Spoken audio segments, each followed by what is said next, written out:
الله وسلم وبارك على نبينا محمد وعلى آله الطيبين الطاهرين وصحابته الغر الميامين ومن تبعهم بإحسان إلى يوم الدين. يخطئ بعض الناس عندما يظن أن الخشوع الاستحضار، يستحضر الإنسان بقلبه ما يقرأ وما يقول، ولا يأتيه الوسوسة. وهذا يا إخواني لو كان هو الخشوع لكنا مطالبين بما لا نطيق. الخشوع أحبتي في الله غالبه الطمأنينة والذل، ولذلك قال الله تعالى خاشعين من الذل، وقال خاشعة أبصارهم ترهقهم ذلة، وقال تعالى ألم يأن للذين آمنوا أن تخشع قلوبهم لذكر الله وما نزل من الحق ولا يكونوا كالذين أوتوا الكتاب من قبل فطال عليهم الأمد وكثير منهم فاسقون. الحمد لله يا إخواني، الآن المصلي إذا جاء يصلي وكبر ونظر إلى موضع سجوده ظهر عليه خشوع طمأنينة في حركاته، وكذلك إذا رفع ورفع وسجد ورفع بين السجدتين، هذه جلسة مطمئنة فيها الذل. ولذلك النبي صلى الله عليه وسلم حذر الذي يرفع رأسه أن يجعل الله رأسه رأس حمار، وفي الحديث الآخر أن تخطف أبصارهم. فالخشوع يعني مثل ما نقول 80% منه أو أكثره الطمأنينة مع هيئة الذل. الإنسان ذال لله تعالى، ذال خاضع لله. واستحضار القلب يأتي جزء من الخشوع، لكنه ليس كل الخشوع. الذي يا إخواني يستحضر يتدبر القرآن، يتدبر ما هو فيه، يطارد الشيطان، هذا أحسن من الذي يخشع هكذا وهو سارع. يعني الشيطان مسرحه. ما في شك ان الذي يستحضر مع الطمأنينة والخشوع انه افضل من هذا الذي خاشع في ظاهر بدنه ولكن سارح في عقله. ولذلك كثير من الناس اللي يشتكون لنا الان يقول انا ماني بخشع. ليه؟ لانه يعتقد ان الخشوع حضور القلب في جميع الصلاه.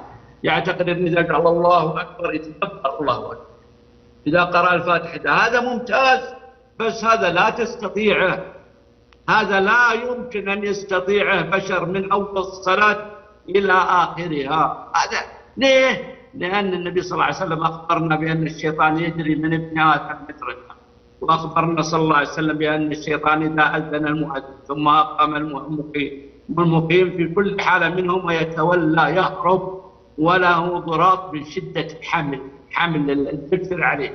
قال فإذا كبر جاء وادخل وقال اذكر كيت وكيت وكيت. يعني جاك ما يتركك، لا يتركك. ولهذا نحن نقول يا إخواني علينا أمران. الأمر الأول خشوع الجوارح والطمأنينة في الركوع، في السجود، في القيام. هذا الأمر الأول والجزء الكبير من الخشوع. الأمر الثاني معالجة الإنسان نفسه على الاستحضار وأنه يتدبر القرآن.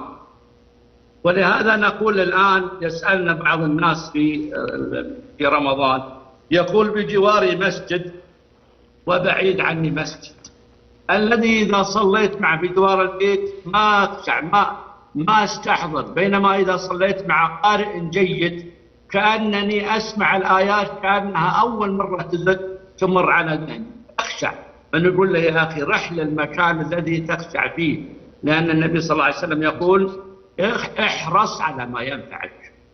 يقول في أول الحديث المؤمن القوي خير وأحب إلى الله من المؤمن الضعيف وفي كل خير، احرص على ما ينفعك، اللي ينفعك احرص عليه. نعم يا رب. بارك الله فيكم شيخ عبد الله. أيضا في سؤاله الثاني يقول ما الفرق بين الخشية والخشوع؟ هل هناك فرق بينهما؟ الخشية فيها معنى الخوف، والخوف يكون إما ناتج عن تدبر آيات الله. الله نزل أحسن الحديث كتابا متشابها مثاني تقشعر منه جلود الذين يخشون ربهم إذا تتلى عليهم آيات الرحمن خروا سجدا وبكيا يبكون من خشية الله ويخرون للأذقان يبكون ويزيدهم خشوعا. هذا الخشية. إنما يخشى الله من عباده العلماء. النبي صلى الله عليه وسلم يقول أنا أتقاكم لله وأخشاكم له. هذا الخشية. الخشوع يكون معه خشية لكن معه طمأنينة. لأن بعض الناس الآن يخشى يبكي لكنه يقوم يصيح ويقوم يتحرك ويقوم، فهمت؟ وهو يعني يخشى من هذا، لكنه ما يخشع بمعنى ما يهدأ. نعم. نعم بارك الله فيكم. هنا سؤال عبر تويتر، الأخ ناجي يقول ما هي السنة في تكبيرة الانتقال للسجود، ومتى يقال الله أكبر؟ هل عندما ينزل للسجود أم عندما يبدأ في النزول إلى السجود؟ الإمام له حالتان. الحالة المعتادة أنه يقولها من البداية ويختمها بالنهاية، هذا الإمام المعتاد اللي نقلته عادية. لكن في بعض شبان كبار السن اللي اسمان يعني أجسامهم ثقيلة، هذا لو يبدأ من بدايتها يمكن ينتهي ما بعد وصل نصف الانتقال ويسبقون الناس. ولهذا نقول له لا تبدأ إلا حين تظن أن من وراءك لا يسبقك، لا يحصل عندهم معصية مسابقة الإمام.